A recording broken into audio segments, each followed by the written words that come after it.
What's up everybody, Aditya Mahajan here and welcome back to yet another YouTube video. In today's video, we'll be solving another lead code question number 1642, also called as farthest building you can reach. It has also been asked in day 26 of a pre-lead code challenge, so let's get started.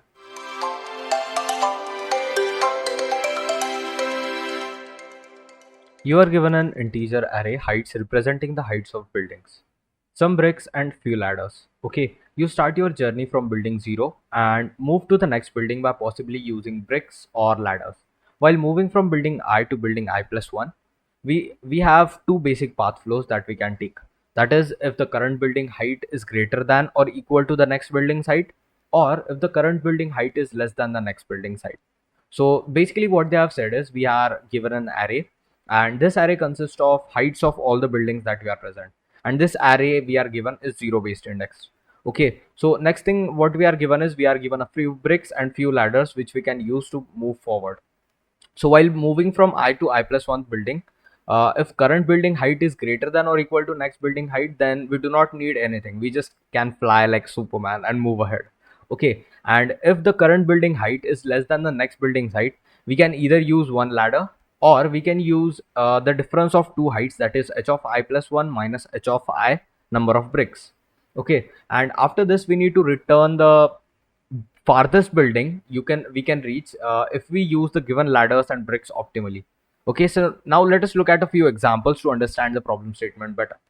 This is the same example that we are given in the problem statement. So we are given a vector having values of heights of the building, that is 4, 2, 7, 6, 9, 14 and 12. Okay, so these have index from 0 and the first building height is 4 corresponding to the vector array index 0. Then we have height 2 corresponding to the second element and similarly so on. So while we start moving from 0th building, that is the current height is 4 and next height is 2. Okay, so this is 4 and then we have 2. So current building's height is of course greater. Okay, so which is why we can directly fly like Superman. We do not have to do anything. While we are on index 1, our current height is 2 and the next building height is 7. So definitely 7 is greater than 2, so we need to either use ladder or bricks. Okay, so the difference between them is 5. So if we use bricks, then we need to use all the 5 bricks that we have.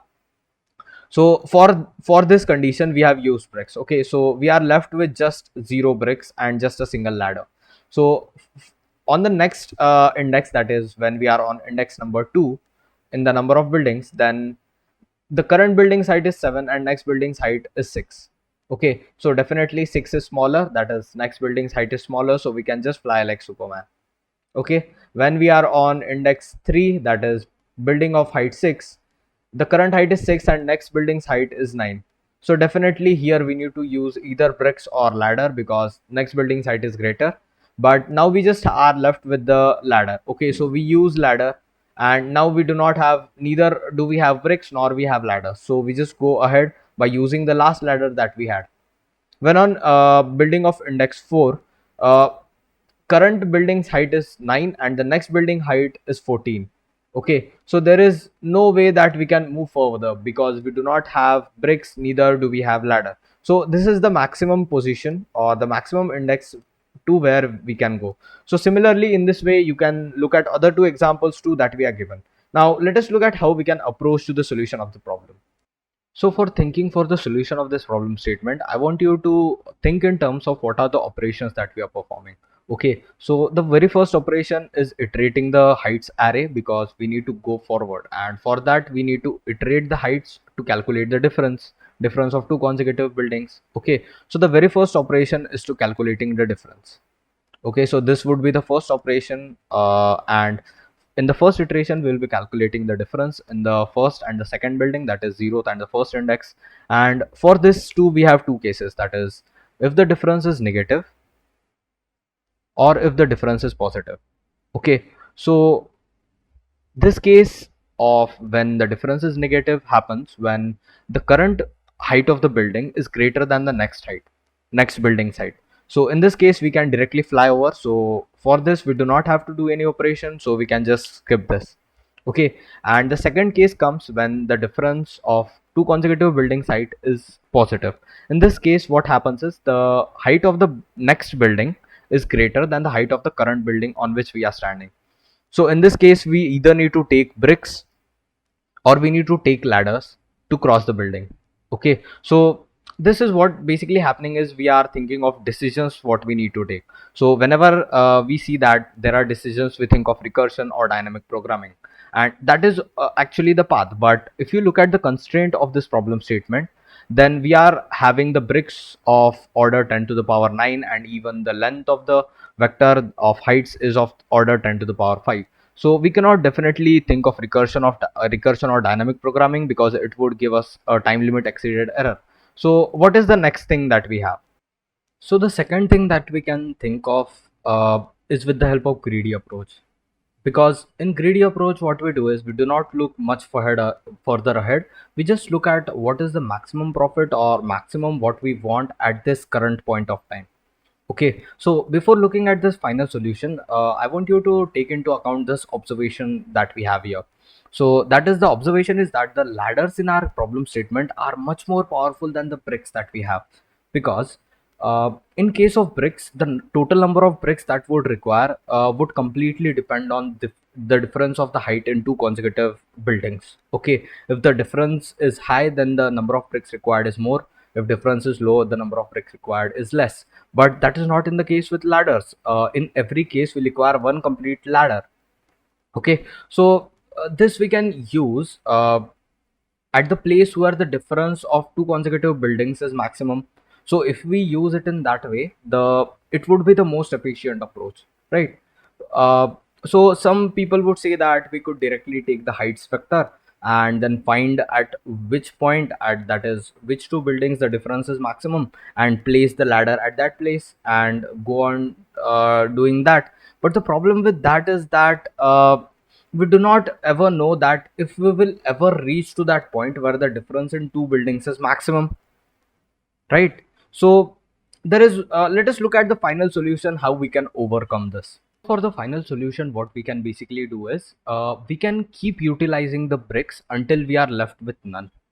Okay, and keep the counter of what is the total number of bricks that were required at each step. Okay, so for example, the first time the bricks would be required at this point because the height is less of the current. So we will create maybe some kind of data structure, and what data structure we'll just discuss for in a minute. So at this point of time, the number of bricks that would be required is 7 minus 2, that is 5. Okay, and we move further. At this point, we wouldn't be requiring any bricks or ladder. So the next where it would be requiring is at this place. So at this place, the total number of bricks that would be required is 6 minus 9 minus 6, that is 3. But we are not left with 3 bricks to utilize it here. Okay, so what we'll do at this point of time, uh, we will check at whatever the total number of movements that we have used with the bricks, and take the maximum from them and replace it with the ladder. Okay, so this is in this example particularly, we just have single brick used, so we'll just use that to replace it with the ladder. Okay, so we have just used one brick, one ladder here, and we move forward. Okay, so we are recovered with the 5 bricks. Okay, and we will utilize the 3 of bricks from them in this position. Okay, and we are left with 2 bricks. And we move ahead further. At this point, what is the total number of bricks required? That is 9. 14 minus 9, that is 5. But we are not left with 5 bricks, we just have 2 bricks, and also we are left with 0 ladders. Okay, so this is the point where our solution will end, and we will get the index of that point. So basically, to summarize, what we are doing is we started with iterating. Okay, we iterated the complete heights array, and found that at each point we are getting 2 paths. That is, if the difference is negative or if it is positive. If negative, then we do not have to do anything. If it is positive, we are left with the choice of bricks or ladders. In that case, we were thinking of dp and recursion, but due to constraints we cannot use that. So we were thinking of the second approach, that was with the greedy. And after that, we looked at the approach or the observation that we just saw, that is, the ladders are much more powerful than bricks. So but there then too we faced a problem that we cannot directly put at the maximum difference of two consecutive buildings the max height ladder, because it would be more efficient, but we cannot use like that. So that was the problem, and now we are looking at the final solution, that is whenever at the start we use complete bricks, and then we look back and see at what maximum bricks are required and replace that with ladders and go ahead further. So now let us look at how we can implement this, and by this you will understand it much clearer. So before looking at the code implementation, let us look at what is the data structure that we would be using. Okay, so basically we were storing the difference of heights of the buildings of two consecutive buildings, and then while we were requiring the element which had the maximum difference. Okay, so is there any data structure that is coming to your mind? Yes, you are right. That is max heap. We are using max heap because the property of max heap is that whenever we go on adding the elements, all the elements would be in sorted order, not exactly in sorted, but the maximum elements would be at the top, and the elements which are smaller would be at the bottom of the tree. Okay, that is the internal representation of the max heap. Okay, so whenever we pop any element from the max heap, we will always get the maximum difference, which is what exactly we require. Okay, so now let us look at how we can implement it. This is the code, and now let us look at what we have done here. We have basically created a priority queue named as max heap, and the data type is int. So for this we are iterating in the complete heights vector, and we are iterating till the length -1, because we are comparing two consecutive elements and we do not want to go out of bounds. Okay, so the first initial thing that we are doing is we are calculating the difference, right? So that is the difference between two consecutive heights of the buildings, and after doing that we are checking if that is less than 0, because if that is less than 0, then we are already standing on the building which has more height, so we can just fly to the next building. So we are just continuing.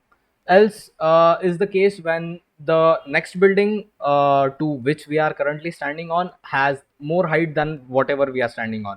Okay, so as far as our solution was concerned, we initially used up all our bricks that we had. So that is what we are doing, initially checking if the difference can be filled up with the bricks. So if that can be filled up, then we are subtracting that many number of bricks that we are requiring and pushing it to the max heap.